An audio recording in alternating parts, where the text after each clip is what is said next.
Bonjour à tous, bienvenue sur My Travel Project. Je te retrouve aujourd'hui pour te faire une vidéo qui m'a quand même été pas mal demandée sous une de mes vidéos que j'ai postées il y a quelques semaines. C'était ma vidéo où je grattais ma carte du monde, donc je te mettrai le lien dans l'écran en même temps que je te parle pour que tu puisses aller la voir. Est-ce que ce chien va bien vouloir fermer sa gueule? Donc comme je te disais, il y a quelques semaines quand j'ai fait ma vidéo sur ma carte du monde, eh bien j'ai forcément parlé du Vietnam et du petit garçon en fait que je parraine au Vietnam depuis bientôt 7 ans. Et donc dans cette vidéo, je t'ai demandé de m'écrire en commentaire si tu voulais avoir une vidéo sur le fait de parrainer par une association, le système de parrainage en fait, si tu voulais une vidéo là-dessus, parce que je suis plutôt transparente là-dessus je pense. Et j'ai quand même eu quelques commentaires qui voulaient avoir des réponses en fait à leurs questions concernant le parrainage. Je sais que c'est quelque chose qui peut être assez flou, quelque chose qu'on ne connaît pas nécessairement, c'est aussi quelque chose qui peut faire peur parce que c'est de l'argent, c'est aussi quand même un engagement et je suis là pour répondre à tes questions aujourd'hui. Alors ce que je vais faire pour cette vidéo, c'est que je vais d'abord te parler du parrainage, en quoi ça consiste, en tout cas dans mon cas, pourquoi parrainer tout simplement, et ensuite je vais te parler de mon histoire avec le parrainage pour finalement finir avec les questions que tu m'as posées en commentaire concernant le fait de parrainer un enfant. Et d'ailleurs je préfère le préciser, mais dans cette vidéo je vais vraiment parler du fait de parrainer un enfant ou un adolescent ou un jeune. Je vais pas du tout parler du parrainage par exemple d'animaux, je sais que ça se fait maintenant, mais je n'ai pas de connaissances là-dessus. Donc cette vidéo est vraiment spécifique au fait de parrainer un enfant, un adolescent, un jeune, parce que c'est la seule chose que je connais, c'est avec laquelle j'ai de l'expérience. Je tiens aussi à dire qu'il s'agit juste de mon expérience, j'ai clairement pas la science infuse, je connais vraiment pas tout. Donc ne me demandez pas en fait quel asso je recommande pour commencer à parrainer ou si tel asso est bien ou si tel asso est bien. La seule expérience que j'ai c'est la mienne, c'est donc avec une seule association, donc voilà, mon expérience est limitée à ce que je connais. Alors tout d'abord le parrainage, qu'est-ce que c'est? Donc dans mon cas, le parrainage c'est le fait de verser une somme d'argent régulièrement, donc moi c'est tous les mois, à une association pour permettre à un ou plusieurs enfants de pouvoir être scolarisés. Donc ça c'est vraiment dans le cadre du parrainage que moi je fais. Je sais aussi que la somme que l'on verse chaque mois pour un parrainage, dépendamment des associations, peut aussi être utilisée par exemple pour permettre à un enfant, un adolescent, un jeune d'avoir accès à des systèmes de santé, si par exemple il est atteint d'une certaine maladie, ce genre de choses. Dans mon cas, l'argent que je verse chaque mois est utilisé pour permettre au petit garçon que je parraine d'aller à l'école parce que ses parents n'ont pas les moyens de l'envoyer à l'école. Donc voilà, ça c'est clairement et strictement pour le parrainage que moi je fais. Je tiens aussi à préciser qu'il existe deux types de parrainage, en tout cas moi je n'en connais que deux, donc il y a le parrainage individuel et le parrainage collectif. Donc le parrainage individuel, ça signifie que tu parraines qu'un seul enfant, donc tu verses une somme chaque mois, chaque trimestre par exemple, pour venir en aide entre gros guillemets à un seul enfant, alors que le parrainage collectif, tu vas verser une somme régulièrement, donc comme je disais, chaque mois ou chaque trimestre par exemple, pour venir en aide à plusieurs enfants. Après, une question importante aussi qu'on peut se poser, c'est pourquoi parrainer un enfant, un adolescent, un jeune? Tout simplement, en tout cas moi c'était la réflexion que j'avais, pour que quelqu'un d'autre puisse bénéficier d'une scolarité, d'une éducation auquel il n'a pas nécessairement accès avec les moyens financiers qu'il a actuellement ou que sa famille a actuellement. Je pense que dans le monde dans lequel on vit, on a quand même énormément de chance d'avoir accès à l'éducation, à la scolarité, quoi qu'on en dise.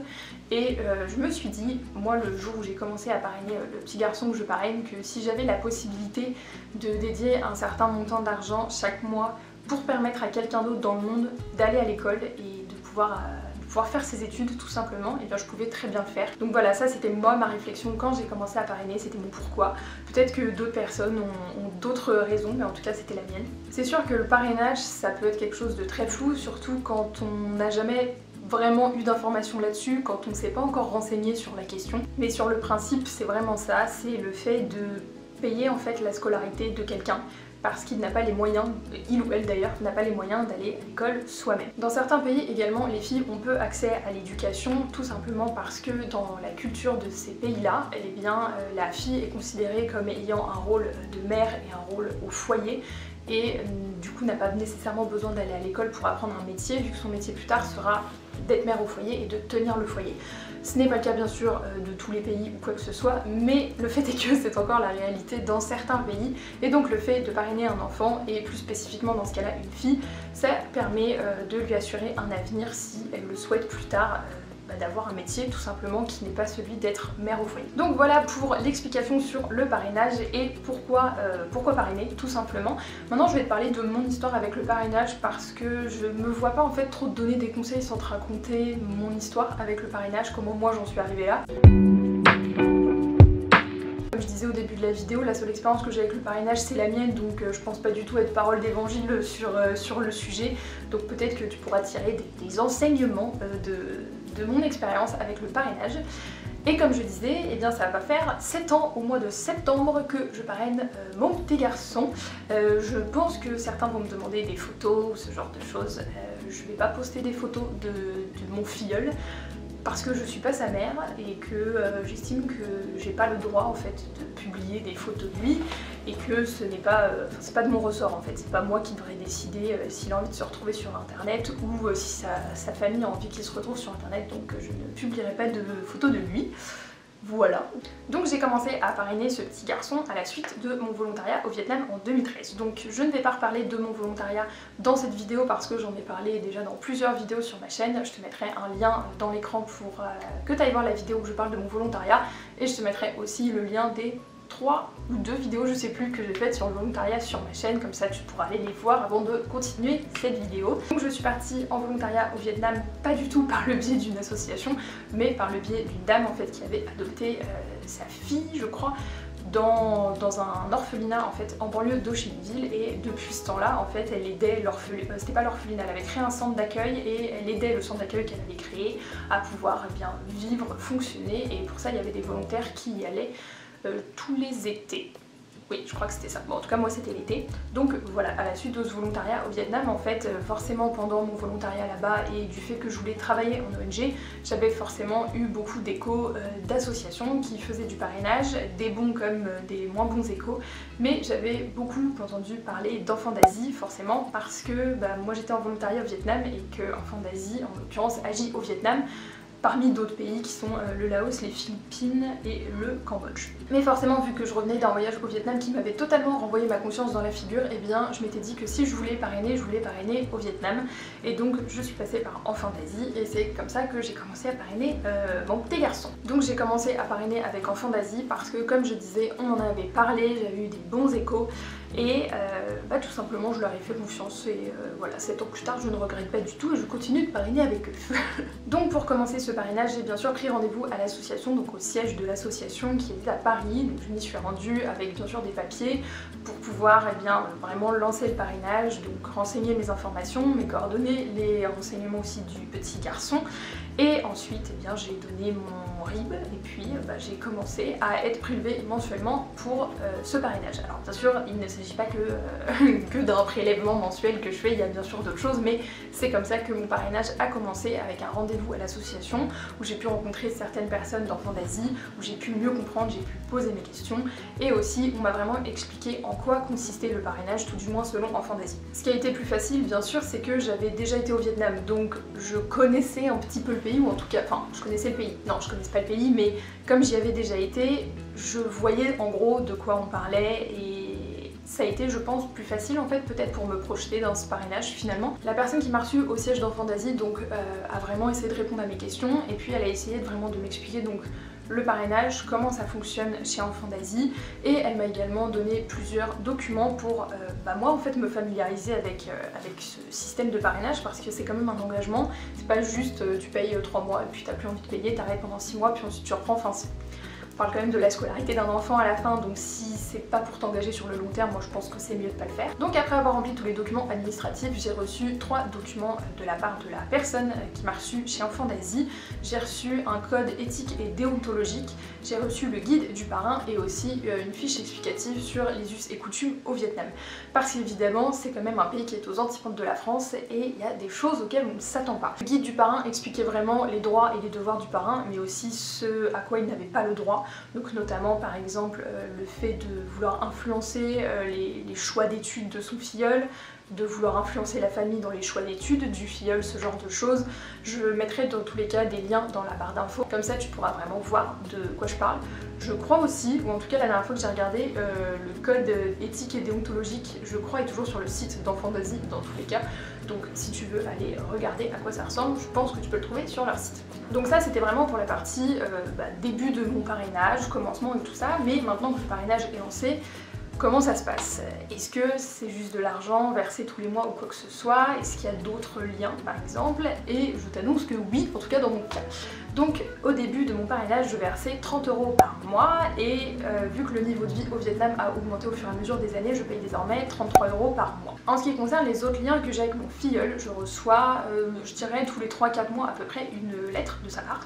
Donc c'est une lettre qui est manuscrite, c'est-à-dire que je vois sa petite écriture en viet et à côté c'est traduit en français. Donc en fait c'est traduit par des volontaires sur place, donc des volontaires vietnamiens ou vietnamiennes. Donc tous les 3-4 mois je reçois une lettre de sa part qui est manuscrite avec la traduction à côté parce que je ne parle pas encore viet, même si j'aimerais bien au moins pouvoir connaître quelques phrases, ça serait quand même bien plus pratique, mais bref, c'est un autre sujet. Ce que je reçois aussi à chaque année, c'est des photos, donc souvent je dirais que je reçois 2 photos par an, donc la plupart du temps j'en reçois une pour Noël, je reçois une petite carte de Noël où il y a sa photo, ou souvent il a fait un dessin, et ce que j'ai reçu aussi cette année, et ça c'est le seul papier que j'ai avec moi et que je peux te montrer maintenant, j'ai reçu son bulletin de notes. Il y a toujours la traduction en dessous, je ferai des zooms sur l'écran pendant que je parle, mais il y a toujours la traduction parce que forcément vu que c'est écrit en viet et que tout ce que je sais dire en viet c'est poulet, hein, honnêtement. Eh bien, il y a écrit donc mon filleul, qui est en classe 3, a bien appris toutes les matières de l'année scolaire avec les félicitations de la directrice. Donc j'étais très fière. De l'autre côté, j'ai son bulletin de notes. Il avait comme matière l'informatique, la morale, la musique, de l'art, du travail manuel, de l'EPS, du vietnamien, des maths et de l'SVT. Donc voilà, donc ça c'est pour les matières qu'il a eues. Et à l'intérieur d'ailleurs, c'est une des seules lettres que j'ai puisque toutes les autres sont chez mes parents en France. Mais donc de ce côté-là, c'est tout le texte, enfin toute la lettre en fait qu'il m'a écrit en vietnamien. Et là j'ai la traduction juste à côté.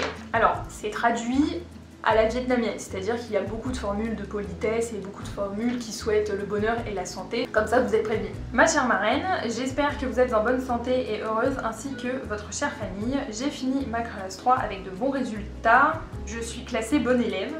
C'est grâce à votre support et les enseignements de mes professeurs que j'ai de bonnes notes. Ma soeur va aller en classe 1 en septembre, mes parents vont au travail régulièrement pendant les vacances d'été, j'aide mes parents à faire le ménage, j'ai mes amis du voisinage pour m'amuser et je leur raconte notre visite au zoo ainsi que notre journée. Ah oui, alors c'est écrit en vietnamien mais c'était une journée au parc d'attractions, je vais en parler juste après.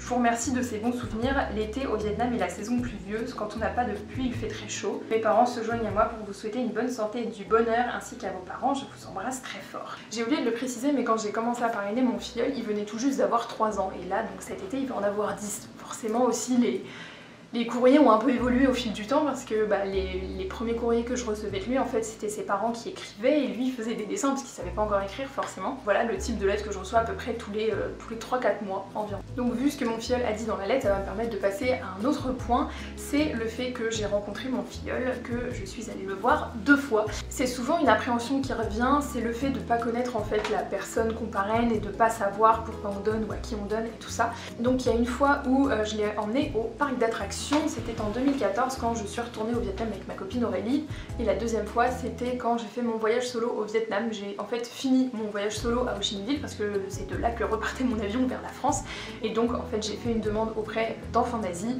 pour pouvoir voir mon filleul en fait pendant une journée et je l'avais emmené au zoo de Saigon, enfin au zoo d'Ho Chi Minh Ville. J'ai pas du tout envie de partir dans un débat sur les zoos, hein, donc voilà, j'ai clairement mon avis sur les zoos, je dis pas que c'est bien.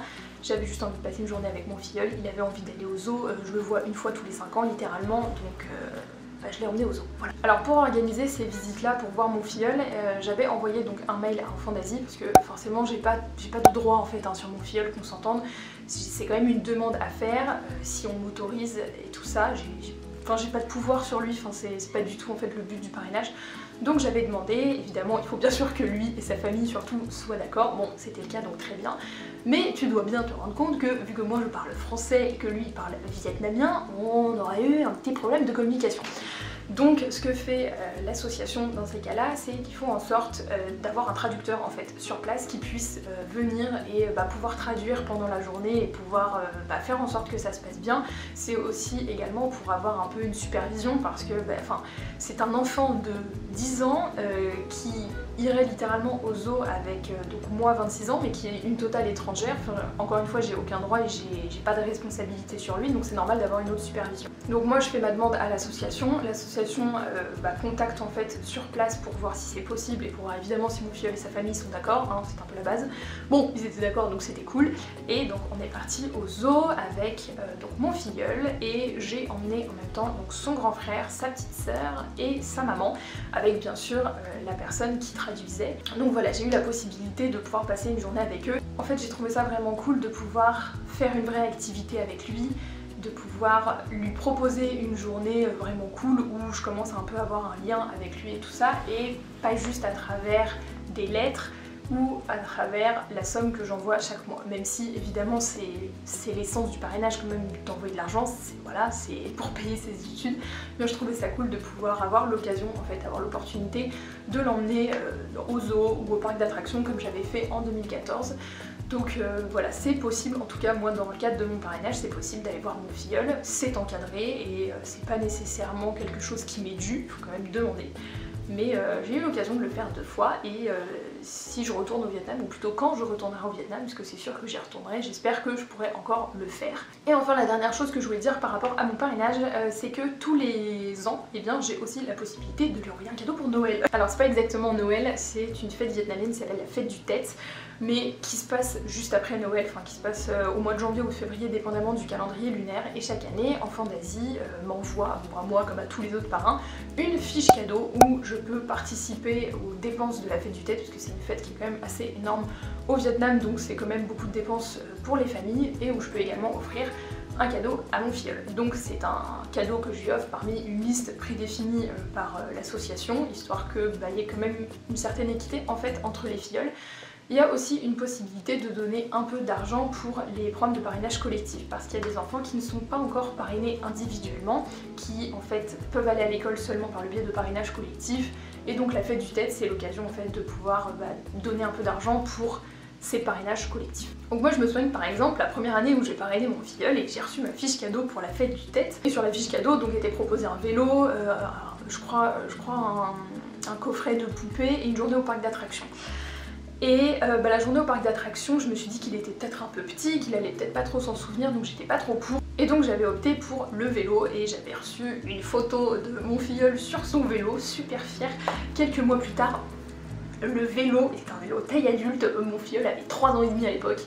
Mais bon, au moins il l'a toujours et il l'utilise toujours 7 ans plus tard, donc ça je trouve ça très cool. Comme quoi c'est un cadeau qui a bien servi, mais ce que je veux dire en fait c'est juste que quand j'offre un cadeau en fait à mon filleul pour la fête du Tet, je reçois très généralement en fait dans le courrier qui suit quelques mois plus tard une photo de lui avec son cadeau. Mis à part ça, bien sûr, je reçois aussi des nouvelles de l'association qui sont pas nécessairement sur mon filleul spécifiquement, mais plus sur les programmes au Vietnam, vu que c'est pays dans lequel je parraine mon filleul.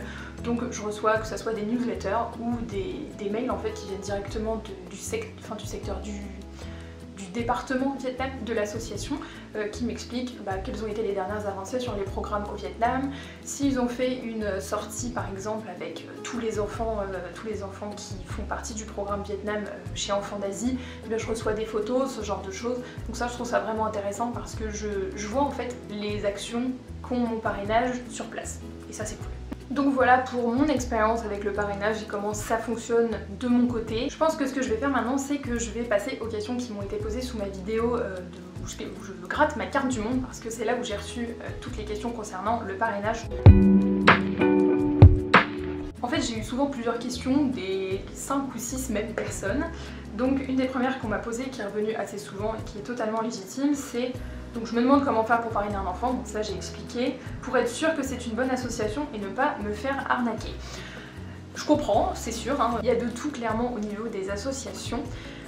Moi je dirais qu'il faudrait regarder vraiment l'historique de l'association, avoir des avis peut-être de personnes qui ont travaillé sur place, qui ont travaillé dans l'association, pardon, ou des personnes aussi qui ont parrainé avec cette association. faut aussi savoir que, en tout cas pour les associations en France, il y a des sigles, je sais pas si on appelle ça des sigles, je sais plus, bref. En tout cas il y a des titres qui permettent de savoir si c'est une association qui est réputée, qui est reconnue comme faisant un bon usage de ses fonds et comme faisant des actions qui sont légitimes et qui font pas du détournement ou qui n'arnaquent pas ou ce genre de choses pour faire vraiment gros. Par exemple, si une association est reconnue d'intérêt public, c'est un bon indicateur que c'est une association qui utilise bien ses fonds et qui est assez transparente sur son utilisation. Pareil, si une association t'intéresse et que tu veux parrainer avec cette association-là, tu peux très bien aller sur son site et tu peux regarder aussi ses documents légaux. Alors je sais que comme ça a l'air ennuyant à mourir, mais c'est comme ça que ça fonctionne. Si une association n'a techniquement rien à cacher, et bien sur son site, tu pourras aller voir son revenu d'activité, tu pourras aller voir la partie qui s'appelle transparence financière qui, à ce que je sache, est obligatoire sur les sites des associations. Après avoir vérifié tout ça, je pense que le plus important c'est vraiment de parler avec des personnes qui parrainent avec cette association-là, celle que tu aurais repérée par exemple. Je pense que c'est le meilleur moyen de savoir si c'est un système de parrainage qui vaut le coup ou pas.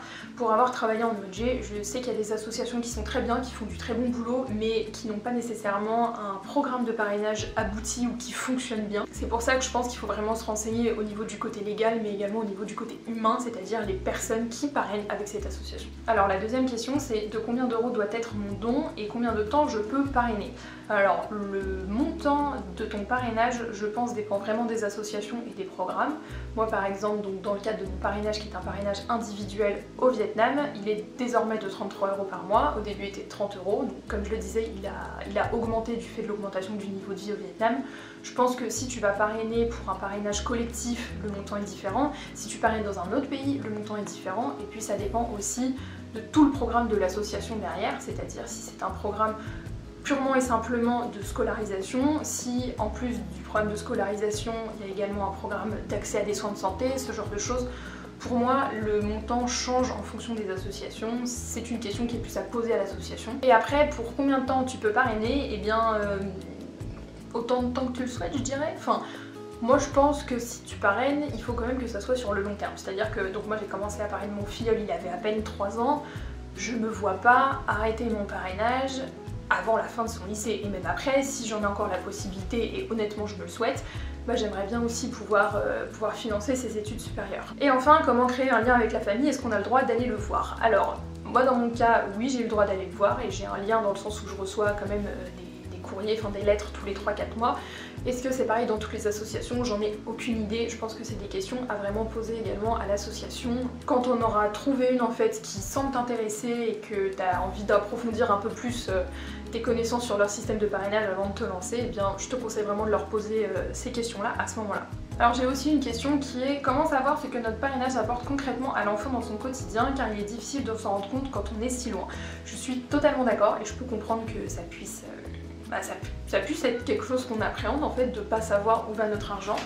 Normalement, encore une fois, si l'association est assez transparente, elle peut très bien t'expliquer en fait comment va être réparti ton don. Par exemple, moi sur les 33 € que je paye chaque mois, il va y avoir un certain pourcentage qui va être vraiment dédié à payer la scolarité de mon filleul. Il y a également une partie qui revient pour les frais de fonctionnement de l'association, et c'est totalement normal, parce que sinon l'association ne pourrait pas vivre. Donc si l'association est assez transparente sur la manière dont sont utilisés les dons pour le parrainage, eh bien, elle n'aura aucun problème en fait à te fournir ces données-là. Et puis aussi, il faut voir avec l'association en fait ce qu'elle te permet d'avoir comme information. Moi je pense qu'une association qui refuse que tu aies des photos ou ce genre de choses, qui a du mal à te donner des informations sur vraiment les programmes sur place, sur l'évolution, les nouvelles de la vie de ton ou de ta filleule, bah c'est un peu suspect quoi. Donc voilà, évidemment je pense que tout est dans la mesure, hein.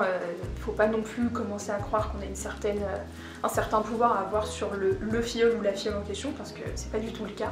Mais je pense qu'il est totalement légitime de pouvoir demander une fois de temps en temps des photos ou des nouvelles, de savoir comment ça se passe dans la vie de son ou sa filleule. Donc voilà. Alors je vais finir avec cette dernière série de questions. C'est une personne qui m'a posé plein de questions à la suite. Donc quand est venue l'idée d'en faire, donc ça j'y ai répondu. Faut-il prévoir un gros budget pour en faire? Je dirais oui et non, dans le sens où si tu décides de parrainer quelqu'un, enfin si tu décides de parrainer un enfant, un adolescent ou un jeune, Sur la durée, forcément, c'est quand même un certain budget. Hein. Quand tu calcules, moi, je paye 33 € par mois. Je crois que je paye 33 € par mois depuis 5 ans et que mes 2 premières années, je payais que 30 €. Donc je t'afficherai ici, parce que je suis nulle en calcul mental, le montant que j'ai payé sur les 7 dernières années pour ce parrainage. Forcément, ça fait quand même une somme. Après, je considère que 33 € par mois, c'est pas énorme. Sachant que j'ai commencé à le parrainer, j'étais étudiante, je rentrais tout juste en 2e année de licence à la fac en France. Donc voilà, hein, j'avais pas non plus des 1000 et des 100 soit comme argent de poche, soit comme salaire avec mes boulots étudiants. Et j'ai quand même réussi à payer 33 € par mois, ou 30 € au début, tous les mois. Et même quand j'étais donc en 2e année de licence à tout juste 19 ans, j'ai quand même réussi à payer donc 30 € par mois pour ce parrainage. Et ça pendant tout le reste de mes études, donc je pense que c'est possible. Après voilà, je pense qu'il faut faire des concessions. Si tu décides de commencer à parrainer un enfant et de payer donc 30 € par mois par exemple, eh bien c'est sûr que c'est 30 € que tu mettras pas ailleurs. Après je pense que tout le monde est capable d'économiser 30 € par mois pour ce genre de choses. Mais il n'y a pas juste le fait de pouvoir le faire, il y a aussi de savoir si tu as envie de t'engager en fait pour payer cette somme-là sur du long terme. Et après, donc éventuellement, les points positifs et négatifs du parrainage. Alors, avec mon expérience, j'ai pas trop de points négatifs, je dirais même qu'il n'y en a pas. Le seul point négatif à la limite que je pourrais donner, et encore maintenant c'en est même plus un, c'est juste qu'à un moment, je crois que c'était il y a 2 ans ou 3, il y a eu énormément de retard en fait sur les lettres que je recevais, c'est-à-dire que j'ai pas reçu de lettres pendant 8 ou 9 mois et je comprenais pas trop pourquoi. En fait l'association à ce moment-là a voulu changer de système en fait de traduction des lettres qui en fait n'a pas du tout été efficace apparemment, en tout cas de ce qu'on m'a dit, et donc ils sont revenus assez rapidement à leur ancien système de traduction qui était donc un système de traduction fait directement sur place au Vietnam. Donc voilà, c'est le seul moment où j'ai pas trop compris ce qui se passait, pourquoi j'avais plus trop de lettres et tout ça, mais j'ai envoyé un mail à l'association et ils m'ont répondu et ils ont été très transparents sur ce qui se passait. Donc ça a été un point négatif dans le sens où j'ai pas reçu de lettres pendant plusieurs mois, mais un point positif quand même parce qu'ils ont été très réactifs, qu'ils m'ont répondu et qu'ils n'ont pas eu de problème en fait à m'expliquer ce qui s'était passé, donc voilà. Non, j'ai pas trop de points négatifs. Le point positif, je pense que c'est une belle aventure humaine. C'est même pas le côté gratifiant de se dire hein, c'est bon, j'aide quelqu'un à aller à l'école ou quoi que ce soit, c'est juste en fait ça me semble normal de redonner ce que moi j'ai eu et qui me semblait tellement naturel. Faut savoir que en fait l'éducation c'est pas quelque chose d'acquis pour plein de pays dans le monde et nous on prend ça pour acquis en Occident, mais c'est pas du tout quelque chose d'acquis dans plein de pays du monde et je pense que en fait c'est la moindre des choses quand j'ai eu autant de chance d'avoir accès à l'éducation que de pouvoir en faire profiter une seule autre personne dans le monde. J'ai pas du tout en fait le poids sur mes épaules de tout un peuple ou quoi que ce soit, c'est une personne. Et je pense que si d'autres personnes décidaient chacun de parrainer une seule personne, et eh bien voilà, c'est l'effet colibri à un moment, hein. Chacun fait sa part et voilà, ça fait un effet boule de neige quoi. Et la dernière question de cette personne, c'était recommanderais-tu d'en faire? Oui, totalement. Alors je pense qu'il faut faire ses recherches, c'est pas quelque chose encore une fois à prendre à la légère, il faut se rendre compte quand même de l'engagement de ce que c'est. Si tu te rends pas compte de l'engagement de ce que c'est, si t'es pas sûr de vouloir t'engager sur du long terme, moi je conseille pas de le faire. Ou en tout cas pas un parrainage individuel. Dans ces cas-là, je pense qu'un parrainage collectif est peut-être mieux, et encore je pense que même un parrainage collectif c'est toujours préférable en fait de pouvoir s'engager sur la durée. Je trouve que c'est ce que je disais avant en fait, je trouve que c'est une belle expérience humaine et au-delà de l'expérience humaine en fait c'est t'aides ton prochain quoi. Et puis bon, on est tous dans le même bateau, hein, on est tous sur la même terre, donc si je peux verser juste 33 € par mois pour faire en sorte qu'un petit garçon puisse avoir accès à l'éducation, et bien je trouve que c'est quand même assez peu de choses par mois. Donc voilà. Donc voilà, c'est tout pour ma vidéo sur le parrainage. J'espère que ça t'aura plu, j'espère que j'aurai pu répondre à tes questions. Je sais que ça peut être un sujet un peu touchy. Encore une fois, je dis pas que j'ai réponse à toutes les questions concernant ce sujet. La seule expérience que j'ai, c'est la mienne. Donc j'espère que mon expérience aura pu t'en apprendre un peu. Si bien sûr tu as d'autres questions concernant le parrainage, n'hésite pas à me mettre en commentaire. Et si toi aussi tu as une expérience concernant le parrainage, j'aimerais beaucoup pouvoir la lire, donc n'hésite pas à me l'écrire en commentaire. J'espère que ça t'aura plu et nous on se retrouve bientôt dans une prochaine vidéo. Ciao!